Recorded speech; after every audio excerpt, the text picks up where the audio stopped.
Hit TV YouTube channels లో మీ వ్యాపార ప్రకటనలకు మరియు ప్రమోషనల్ ఇంటర్వ్యూస్ కోసం వెంటనే సంప్రదించండి.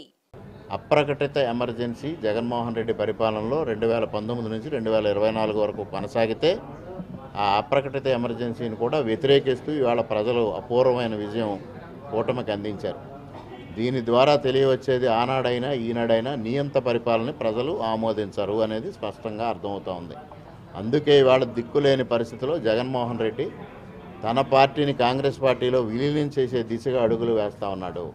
నిన్నటి రోజున బెంగళూరులో డీకే శివకుమార్తో భేటీ అయి వైఎస్ షర్మిల్ని కాంగ్రెస్ పార్టీ నుంచి బయటకు పంపిస్తే తన పార్టీ విలీనం చేయడానికి సంసిద్ధమని వ్యక్తం చేసే నిస్సహాయ స్థితికి జగన్మోహన్ రెడ్డి వెళ్ళిపోవడం జరిగింది. తనతో గెలిచిన 11 మంది ఎమ్మెల్యేల్లో ఎంతమంది తనతో ప్రయాణం చేస్తారో తెలియని పరిస్థితి, గెలిచిన 4 పార్లమెంటు సభ్యుల్లో ఎంతమంది తనతో ప్రయాణం చేస్తారో తెలియని పరిస్థితి, ఉన్న రాజ్యసభ సభ్యులు తనతో ఉంటారో లేనో తెలియని పరిస్థితి. ఇటువంటి పరిస్థితిలో దిక్కుతోచని పరిస్థితి. అంటే సాక్షాత్తు పులివెందులకు వెళ్తే కార్యకర్తలే తన ఇంటిపైన దాడి చేస్తే నిస్సహాయ స్థితిలో పడిపోయిన వైఎస్ జగన్మోహన్ రెడ్డి కడప జిల్లాలో ఓడిపోయిన అభ్యర్థులు కానీ గెలిచిన అభ్యర్థులు కానీ కనీసం పులివెందుల రాజప్రసాదం వైపు చూడని పరిస్థితి. ఇటువంటి పరిస్థితిలో దిక్కుతోచకి వాళ్ళ కాంగ్రెస్ పార్టీని ఆశ్రయించే దిశగా ముందుకెళ్తా ఉన్నారు.